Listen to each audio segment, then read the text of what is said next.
সারা বাংলা জুড়ে দু তিন উত্তাল।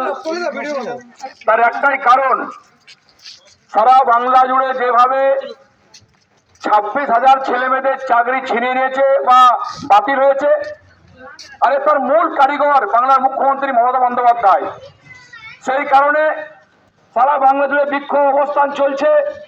আমরাও আজকে এই মণ্ডলের পক্ষ থেকে ভাই নির্মল চক্রবর্তীর নেতৃত্বে ছোট্ট একটা মিছিল আয়োজন করেছিলাম। আমাদের উপস্থিত এখানকার জেলা সম্পাদক অমিতাভ সেন, আমাদের দুর্গাপুরের বিশিষ্ট ব্যবসায়ী বিজেপি নেতা অমিতাভ ব্যানার্জি এবং এই মণ্ডলের এই ওয়ার্ডের সমস্ত বিজেপি কার্যকর্তা বন্ধুগণ, পথ চলতি মানুষ, শুধু নাগরিকবৃন্দ সবাই ধন্যবাদ জানাই। যে কথা বলছেন আগে শুনেছেন যে 25,752 জনের চাকরি চলে গেল। কেন? আমরা শুনেছি ইতিমধ্যে 2016 সালে এসএসসি পরীক্ষায় যারা দিয়েছিলেন সেই সময় প্রথম থেকে এটা অবৈধ ছিল। বারবার হাইকোর্টও বলেছে, চিফ জাস্টিস অভিজিৎ গঙ্গোপাধ্যায় সিঙ্গের রায় দিয়েছিলেন, বলেছিলেন কিন্তু এখানকার সরকার কোনো কর্ণপাত করেনি। তার মূল কারণ কি? তার মূল কারণ অযোগ্যদের চাকরি দেওয়ার নাম করে তৃণমূলের নেতা, তৃণমূলের মন্ত্রী, বিধায়ক, এমপিরা অযোগ্য লোকদের 15 লাখ, 16 লাখ, 20 লাখ টাকা নিয়েছেন আর তার বিনিময়ে চাকরি দিয়েছেন। যখন শুরু হলো, কেস হলো, তার পরবর্তীকালে 1 বছর সময় পেয়েছে সরকার। 2024 সালের 21 এপ্রিল হাইকোর্ট বলেছিল কারা যোগ্য কারা অযোগ্য বাছাই শুরু করুন। এই মাননীয় মুখ্যমন্ত্রী কেন করেননি বাছাই? তার একটাই কারণ, তিনি বুঝেছিলেন যে বাছাই করতে যাই তাহলে নেতা, মন্ত্রী, এমএলএ, এমপি জড়িয়ে পড়বে, আরো বিশৃঙ্খলা বাড়বে। তাই ভেবেছিলেন যে বাংলা চলছে, যেভাবে সারা বাংলায় দুর্নীতি চলছে এভাবেও পার হয়ে যাবেন। তাই হাইকোর্টের রায়কে বহাল করে সুপ্রিম কোর্ট রায় দিয়েছে। আর তার বিনিময়ে আজকে 25,753 জনের চাকরি চলে গেল। একজন মাত্র বিকলাঙ্গ ছিলেন, তার জন্য সুপ্রিম কোর্ট, মহামান্য সুপ্রিম কোর্ট আদেশ দিয়েছে তিনি চাকরি করবেন। এর কারণ একটাই, গোড়ায় দুর্নীতি, প্রথমেই দুর্নীতি। তৃণমূলের নেতারা চামচা বেলচা টাকা নিয়েছিলেন বলে এই দুর্নীতি। সুপ্রিম কোর্ট বলেছে যে চার কাকড়কে বাঁচার কোনো উপায় ছিল না, তাই আজকে বহু যোগ্য প্রার্থীরাও আজ বাতিল হয়েছে। আজকে বাংলা জুড়ে কান্না রোল পড়েছে। আজকে 8,000 শুনে অবাক হবেন, 8,000 স্কুল পশ্চিমবঙ্গে বন্ধ। এ দায় কে নেবে? এ দায় মুখ্যমন্ত্রী। কারণ এই যে চাকরি বন্ধ হয়ে গেল, আজকে 8,000 স্কুল বন্ধ, লক্ষ লক্ষ ছেলেমেয়েরা যাবে কোথায়, করবে কি, দেখবে কে? এ দায় মুখ্যমন্ত্রী। ধিক্কার জানাই মুখ্যমন্ত্রীকে। আমরা আন্দোলন শুরু করেছি, এই আন্দোলন চলবে। আগামীকাল রামনবমী, রামনবমীর পর সারা বাংলা জুড়ে বিক্ষোভ, অবস্থান, অবরোধ চলবে। আমাদের উদ্দেশ্য একটাই, এই মাননীয় মুখ্যমন্ত্রীকে যদি পদত্যাগ না করছে এর মধ্যে আন্দোলন চলছে, এই আন্দোলন চলবে। রাজ্যপালের কি অবস্থা? সারা বাংলা জুড়ে মহিলাদের নিরাপত্তা নেই, মহিলা সুরক্ষিত নেই।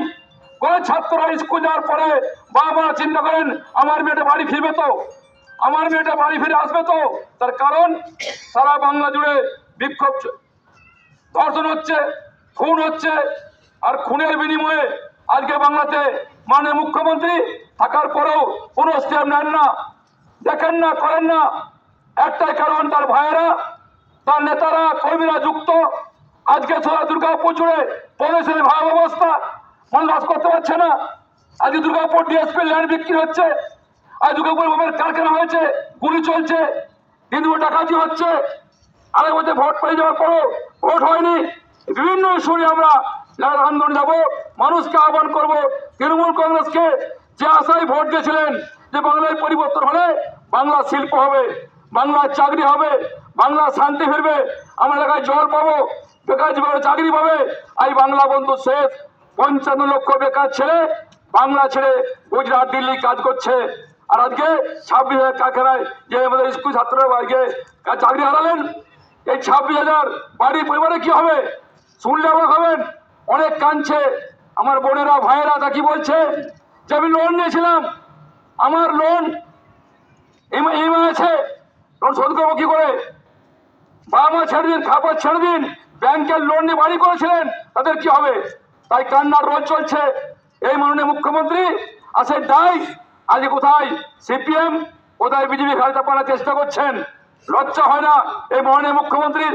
এই দোকান কাটা এই মহিলা বাংলাদেশ শেষ করে দিয়েছে বন্ধু। তাই এই আন্দোলন করলে হবে না, এই আন্দোলন করলে হবে না, লাগাতার আন্দোলন করতে হবে যতক্ষণ না গদ্যে না নামাচ্ছি। তাই বন্ধু আগামী আন্দোলন জারি থাকবে। আসুন আগামীকাল রামনবমী, মানুষকে আহ্বান করব, রাস্তায় বেরুন, প্রতিবাদ করুন। আজকে হিন্দুরা সুরক্ষিত নেই, সারা বাংলা জুড়ে আগুন জ্বলছে। আজ মতবাড়ি, আজ খড়গপুর, আজকে হাওড়া, আজ বীরভূম চলছে বন্ধু। বাংলায় সুরক্ষা নেই, বাংলায় শান্তি নেই। একটা সম্প্রদায়কে খুশি করার জন্য মাননীয় মুখ্যমন্ত্রী যা খুশি করছেন। মনে রাখবেন আমরা 70% মানুষকে আহ্বান করবো, আসুন রাস্তায় নামুন। কবে ঘুম ভাঙাবেন, কবে ঘুম ভাঙবে বন্ধু? মনে রাখবেন, আমরা মনে রাখতে হবে পাশের বাড়ি যদি আগুন লাগে আপনার বাড়িতেও তাপটা লাগবে। তাই বীরভূম চলছে, হাওড়া চলছে, হুগলি চলছে, হরিপুর চলছে, মালদা চলছে, দুর্গাপুর চলবে। সময় বেশি দিন নেই, তাই সময় থাকতে থাকতে জাগুন, উঠুন, বেরোন, প্রতিবাদ করুন, গর্জে উঠুন। আগামী দিনে এই আন্দোলন দুর্গাপুরে লাগাতার চলবে। এই আহ্বান রেখে শেষ করছি। বন্দে মাতরম। ভারত মাতা কি জয় হোক, ভারত মাতা কি জয়।